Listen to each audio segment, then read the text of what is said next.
everybody, and welcome to a new episode of What the Field.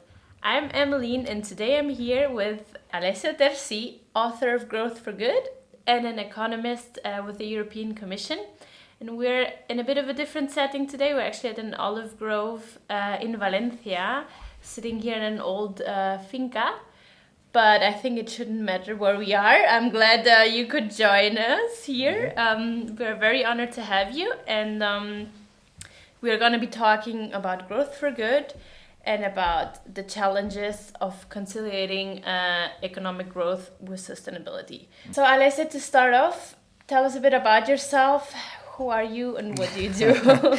I'm an economist, which is usually not a good thing to say around, but I try to be an economist of the good kind, and in particular working on sustainability issues or trying to understand the relationship between the economy and nature and how to reconcile the two forces. I have been working in academia, I've been working for think tanks, and now I'm in a policy institution, as you were saying, the European Commission.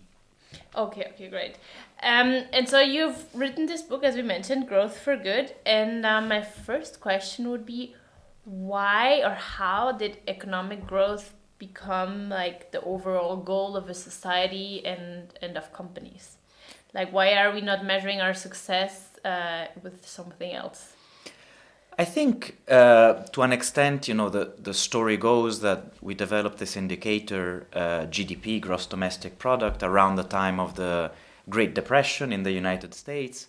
And that was a time when Franklin Delano Roosevelt wanted to get a sense of the size of the economy because it was a Great Depression and he wanted to put in place the New Deal.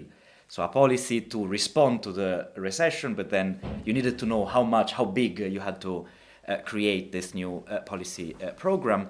And that's how this indicator came to life. And then it sort of became entrenched and various nations started using it. And now it has become a bit the benchmark across countries where countries can compare each other. And in terms of companies, I guess it is more a product of capitalism or a system where prices matter and where having more resources means you can invest more. And the fact that you can invest more means you can reach more consumers and eventually grow. And so you have this sort of cycle that repeats itself.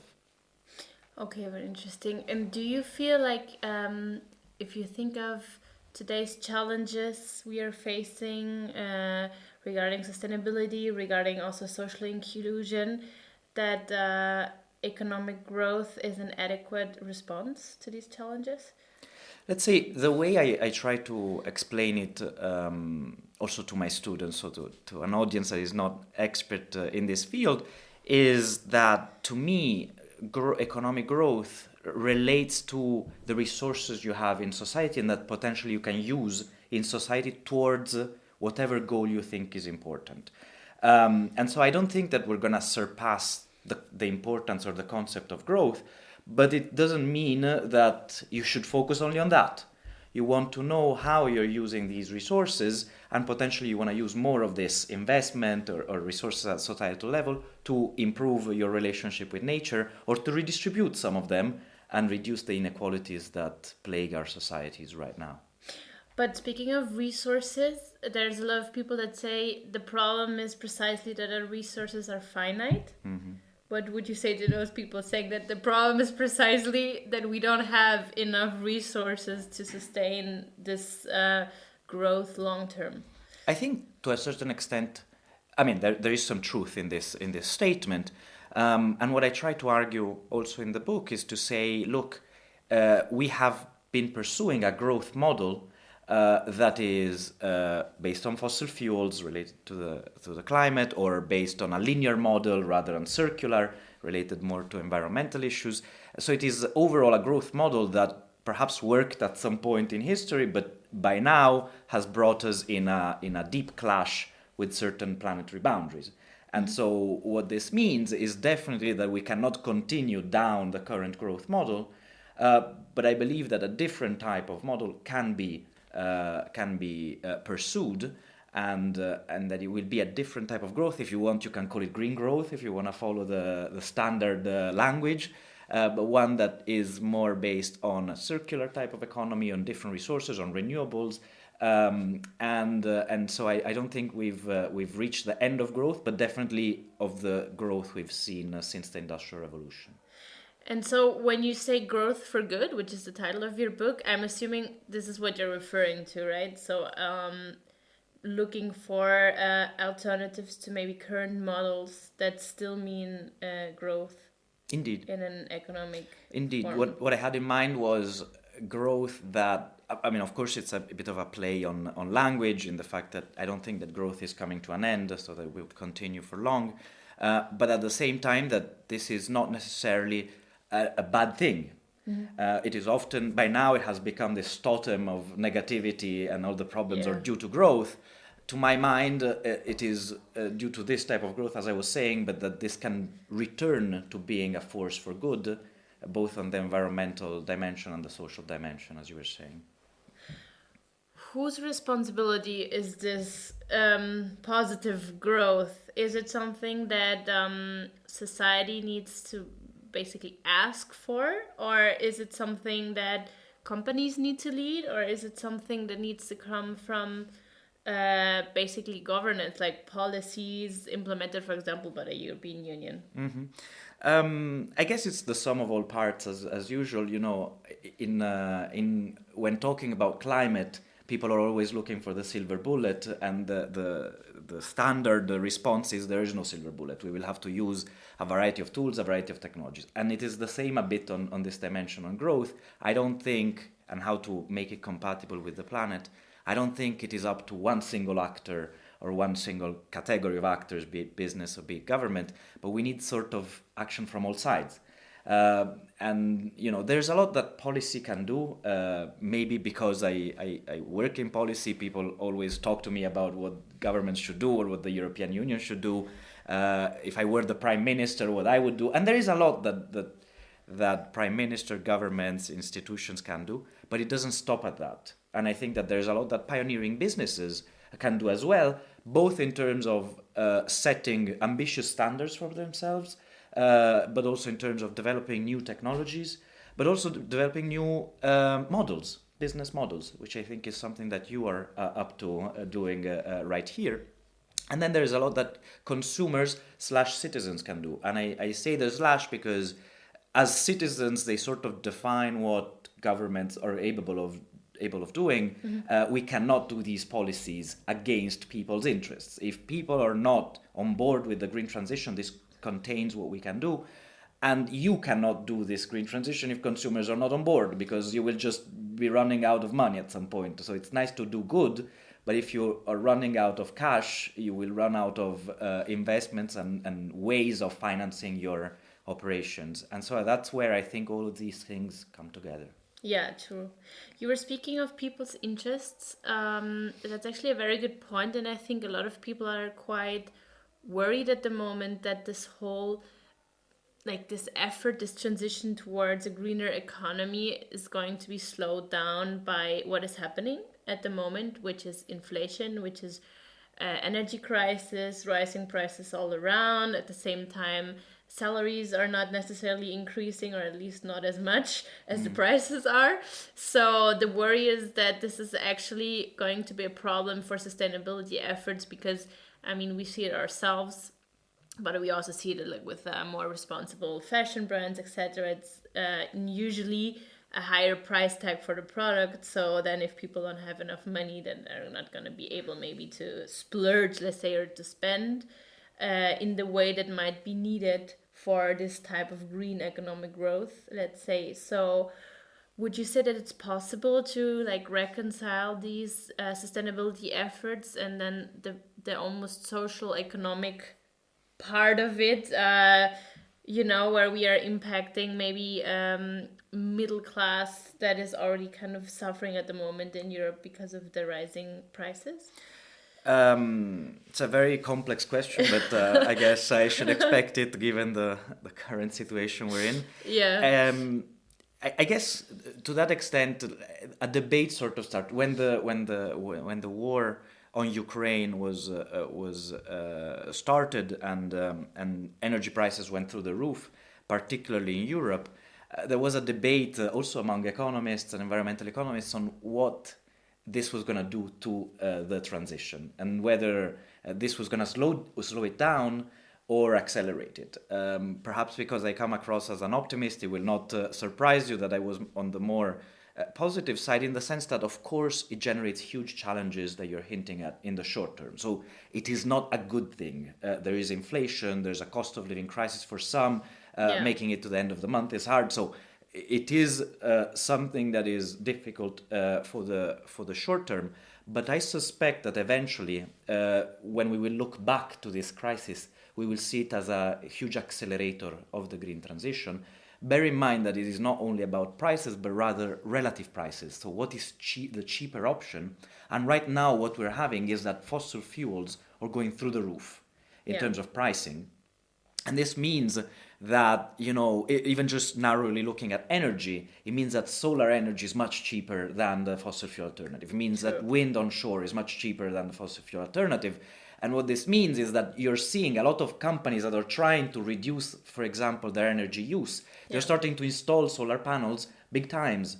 Even SMEs, even people who don't know or care about climate change to a certain extent, they're doing it for profitability reasons. And so we've reached a moment, I believe, and increasingly so, that where the cheap option and the green option coincide. And so that by pursuing profitability, you're actually doing something that is in your interest of fighting climate change or the broader environment. Okay, so you think there's no intrinsic, let's say, fight between profitability and having a positive impact, whether it be environmentally or socially? Absolutely not. I think that the extent to which there is one, it is one that is likely to be extremely short-termistic. And so that companies that are interested in profitability broadly defined, and that goes beyond the 1 year, 2 year horizon, but not much more than that, I'm not talking about 20 years, should see that there are huge opportunities to be made in being at the frontier, being a leader in the green transition. And if they manage to do that, they are going to be the ones that reap huge profits and huge benefits, because consumers are shifting to more to more green opportunities, and therefore generate profitability for companies. So you don't think that they should simply consume less to pollute less? I think they should consume differently, and we will see different consumption. I'm not here to say, technology will solve everything and you can continue everything just with the decarbonized option, let's say. There will be some changes, and actually, to the extent that consumers are willing to make some of these changes faster, the better it is. It is much harder to decarbonize the whole of transport rather than for you to take a bike for short distances. Again, I'm not saying between here and Madrid, but maybe between here and Segorbe or shorter distances, you could do that. Yeah. And when you sum these small acts, we see that it has huge repercussions on the amount of investments we need to do the decarbonization and the speed. And so there's a lot that consumers can do. The only thing I'm saying is I'm not holding my breath for consumers to completely change their patterns and therefore to do the green transition through consumption changes or downscaling. If you were to do that, I suspect that it would take much longer, or maybe we would never see the transition happening.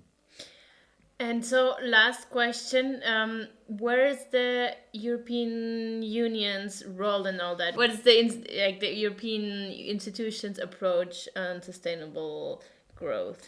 I think the Commission, especially this one, I joined the Commission in early 2019. And it was an interesting time because there had just been the parliamentary elections, new parliament, therefore a new president of the Commission, and I really saw the change in pace.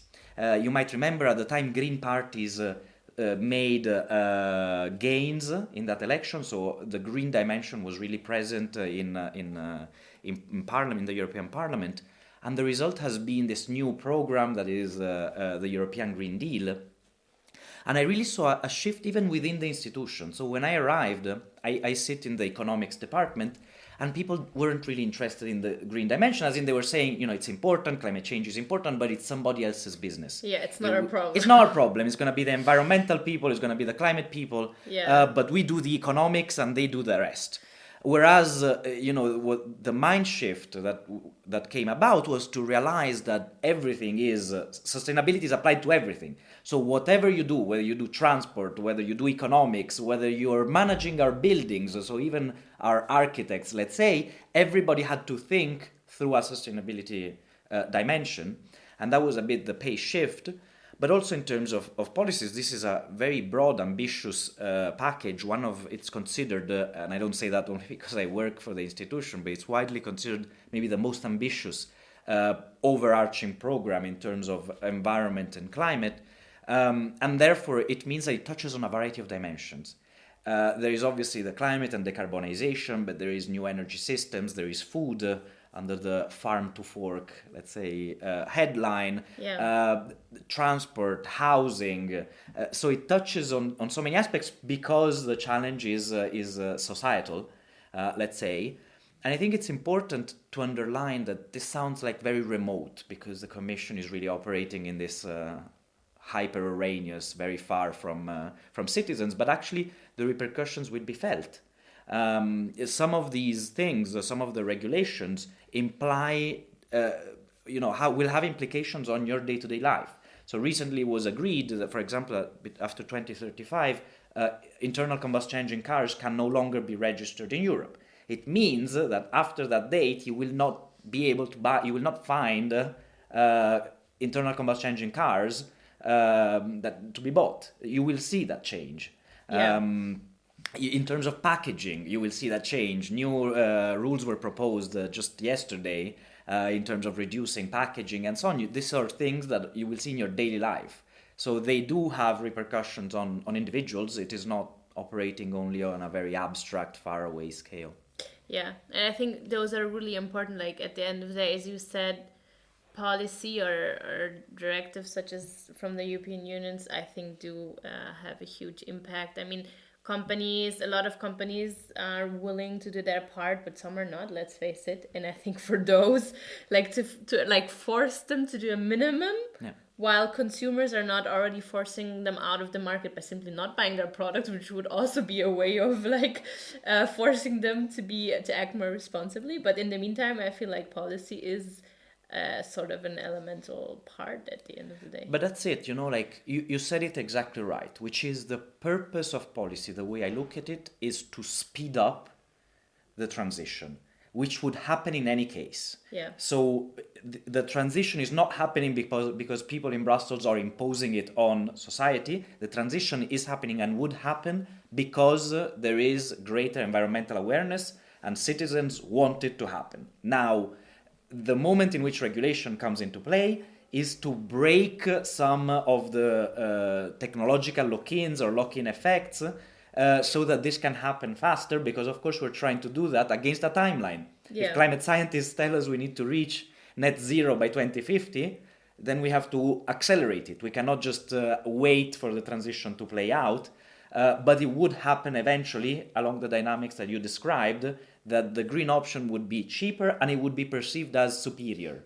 And so eventually, if you're not on board with that, you're seen as more expensive and selling some old stuff. Yeah, and so that is the dynamic that would drive it eventually. It's already, as you already mentioned, happening with fossil fuel. I mean, at the moment, they're clearly not the cheapest alternative. No, and to an extent, electric vehicles is another great example, because you have policies in many European countries, for example, giving a subsidy for the purchase, because right now electric vehicles are more expensive than internal combustion engine. We are reaching price parity within 2-3 years. Yeah. So on a short-term horizon. After that, you can let, let's say, the market forces do the job, and the role of government is less important, or of financing.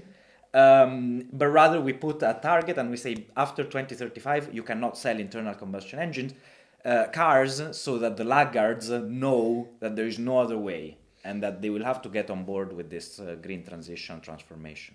Yeah, very true. Now we just need to solve the battery issue. Indeed. But like, as we say in Spain, poco a poco, bit by bit. And actually, there's work that is already happening on that, and it's important that it's happening early stage, because if we are expecting exponential growth in terms of the vehicles, it's important to already start thinking about the recycling of batteries right now, rather than then have a pile of stuff in landfills and trying to solve it afterwards. So I see progress already now into exploring how to organize this in a circular way. And we have a bit of time, in the sense that we're starting to see the pickup of electric vehicles, but it's going to take a few years before you're throwing them away, let's say. Yeah. And also I think sometimes that probably people also, because I feel a lot of people are quick to blame the European Union. Okay, there's not enough policies, they're not strict enough, or they're not doing this, or they're not doing that. But at the end of the day, I mean, it's a lot of countries that you all need to get on board. At the end of the day, it's not a dictature. So I guess I see it even in a private setting, no? If you're with your friends and you need to agree on what are we having for dinner, and there's more than 5 people, it gets complicated. Imagine. No? So imagine if a country is dependent on fossil fuel or on other things, and you cannot just overrule a certain amount. I mean, I guess there's a democracy at the end of the day, so you need the majority to be on board with things, and it's probably really hard to achieve and to get everyone to agree on the same thing. I'm glad you appreciate this, because it is true that even governments, when they go back to their own countries and then they blame the EU for not having done something, or having done something that they didn't like, but this is part of a shared decision-making process, and this often gets lost in translation. And so, it is as you were describing. Exactly. Even the countries on their own need to come to a conclusion or to a common ground agreement of what do they want to do, what they not want to do, and then go back to the EU and give like a joint opinion. I feel like it's a lot of very complex processes, and it just takes some time, and probably we all need to be more focused on what we can do versus what other people can do to like all contribute a little grain of sand, right, in the long run. Absolutely. So thank you very much, Alessio, for the time, for this very interesting chat. And also thank you very much to our listeners and viewers for taking this little field trip to the world of conciliation between economic growth and sustainability, and growth for good, as Alessio phrases it. And thank you. Until next time. Bye.